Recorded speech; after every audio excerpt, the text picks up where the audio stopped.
CBN Belo Horizonte. Agora são 10h49. A Câmara Federal instalou uma comissão especial para discutir o projeto de lei que proíbe qualquer castigo físico na educação de crianças e adolescentes. A lei da palmada, se aprovada, vai alterar o Estatuto da Criança e do Adolescente, proibindo palmadas, beliscões ou qualquer outro castigo físico. Hoje vamos falar desse projeto e de suas implicações jurídicas e psicológicas. Está conosco agora a terapeuta e educadora infantil Paula Ramos. Bom dia, Paula, tudo bem? Bom dia, tudo bem? Bom, eu fico pensando que a lei da palmada, ela não altera a obrigação dos pais de impor limites e regras para as crianças e adolescentes. Ela só proíbe, ou ela proíbe terminantemente, que se faça isso a partir da força física. Os pais têm dificuldades em educar os filhos sem esses castigos físicos, Paula? Na verdade, a palmada, a agressão física é diferente de colocar limites, né? E a criança, ela está nessa fase de aprendizado. E quando ela sofre essa agressão física, ela aprende que dessa forma que os problemas são resolvidos.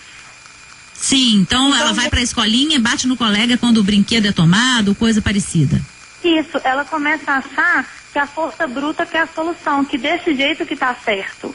Sim, por que essa dificuldade em impor uma certa autoridade que é a natural, até mesmo pela idade? Às vezes os pais acreditam que a criança começa uma birra, começa uma pirraça, o pai às vezes fica um pouco descontrolado e entra para agredir a criança fisicamente.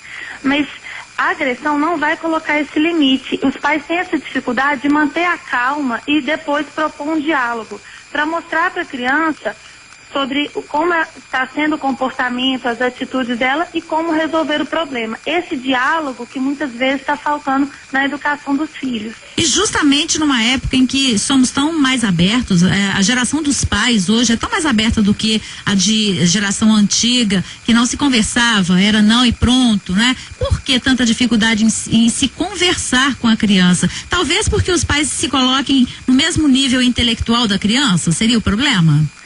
Os pais, às vezes, eles não conseguem entender o que é aquele choro, o que é aquela birra que a criança está querendo dizer. Então, eles perdem a paciência, eles não têm o tempo que a criança precisa. Por quê? A criança, ela está com dificuldade de externalizar o que ela está sentindo. Então, ela chora, ela faz birra, ela faz pirraça. Então, o pai precisa parar e ter o momento da criança colocar o que ela está sentindo, colocar o que ela quer, para o pai conseguir colocar esse limite para ela. Agora, uma lei como a lei da palmada, ela vai ajudar a promover esse diálogo? Olha, eu acredito que é a iniciativa para proibir a questão da agressão física. Eu acho que é um passo que já é uma grande ajuda para essas crianças que sofrem agressão física, mas a gente tem que falar também da questão do diálogo, da conversa, porque não pode dar palmada, mas tem que dar o limite, tem que falar da forma que será feito para dar esse limite sem agressão física. Agora, quando a gente fala em agressão física, eu tô com um caso aqui hoje, aconteceu lá em Jequié, na Bahia. Um menino de 9 anos teve as mãos queimadas pela mãe porque ele roubou um celular. Então a mãe resolveu queimar a mão do menino, mergulhar as mãos dele na água fervente para ele nunca mais roubar. É muito diferente um castigo físico desse porte de um castigo como um beliscão. Mas o que é muito comum a gente ver na prática clínica? A agressão física, para cada pessoa, ela é vista de uma maneira. Um beliscão para um pai é muita coisa, para outro é o costume, assim, o beliscão já não serve como castigo daquele momento que o pai acha, né? Uhum. Então a agressão começa a ficar mais pesada. Esse menino certamente já deve ter levado alguns beliscões, mas chegou a um ponto que a mãe achou que o certo no limite daquela hora era uma agressão mais pesada, né? Quer dizer que você acredita então que os pais vão passar a refletir melhor sobre a educação dos seus filhos a partir do momento em que eles não puderem aplicar nenhum tipo de castigo físico? Isso, eles vão começar a ver que as crianças, elas não vão ver a força bruta como uma solução para os problemas, porque não é assim que se resolve as nossas dificuldades. Então, os pais têm que educar os filhos e pôr limites, mas de forma com diálogo, combinados, uma rotina bem estruturada, por outras estratégias. Tá certo, eu conversei com a terapeuta e educadora infantil Paula Ramos. Obrigada, viu, Paula, pela participação conosco. Um bom dia para você. Bom dia. Bom, e a gente conversa agora com a advogada Luciana Berlini. Vamos saber os aspectos jurídicos e implicações dessa lei da palmada. Bom dia, doutora Luciana, tudo bem? Bom dia, Fabiana, tudo bem você? Há quem argumente, doutora Luciana, que não é papel do Estado legislar sobre uma relação tão pessoal e íntima quanto a educação dos filhos. Na prática, se essa lei passar, como é que vai funcionar, hein?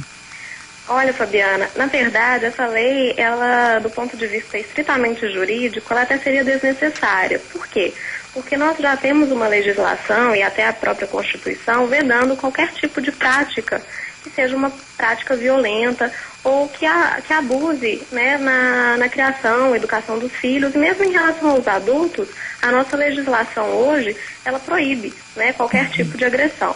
O que acontece é que essa lei, ela tenta, na verdade, trazer a reflexão, a doutora Paula até comentou isso aí agora e de forma muito pertinente, para que os pais saibam que a palmada ou qualquer tipo de agressão não corresponde à educação.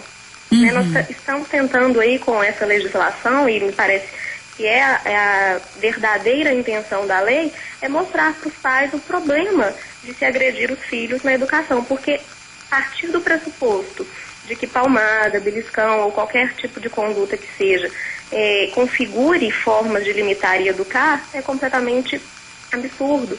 Né? Nós estamos mudando o paradigma, mudando a realidade hoje, e a lei tenta, de certa forma, conscientizar os pais em relação a isso. Agora, a gente sabe que adolescente, ele é revoltado por natureza. É da natureza do adolescente se revoltar contra regras, contra imposições.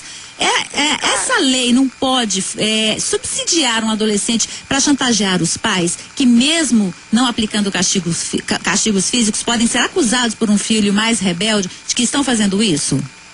Olha, a nossa expectativa aí é que, na verdade, não se tire dos pais a autoridade que eles têm em relação aos filhos, muito pelo contrário, mas que eles consigam estabelecer a autoridade de uma forma mais ampla e de uma forma coerente. Até porque a agressão, ela é um dos mecanismos que vão desencadear essa revolta dos adolescentes. E uma comparação que a gente pode fazer para tentar facilitar esse entendimento é em relação aos professores.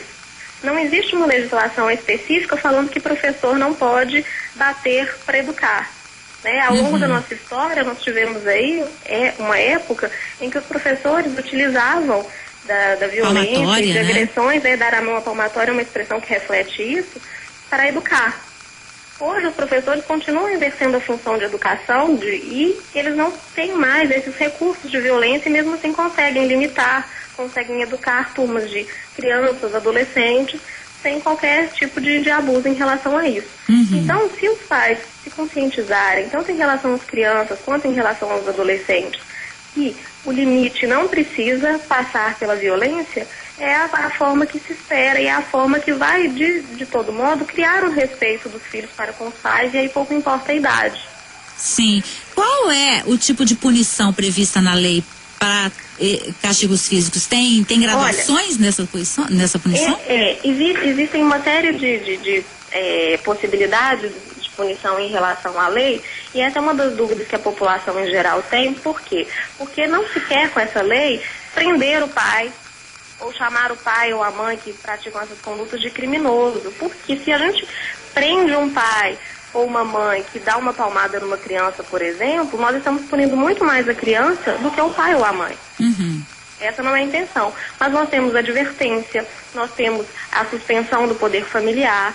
Em alguns casos você vai ter sim, que são casos mais graves, né? Como se a gente pensa aí no caso Nardoni, em que a violência chegou a um extremo tal em que não há outra possibilidade a não ser responsabilização penal com a consequente prisão.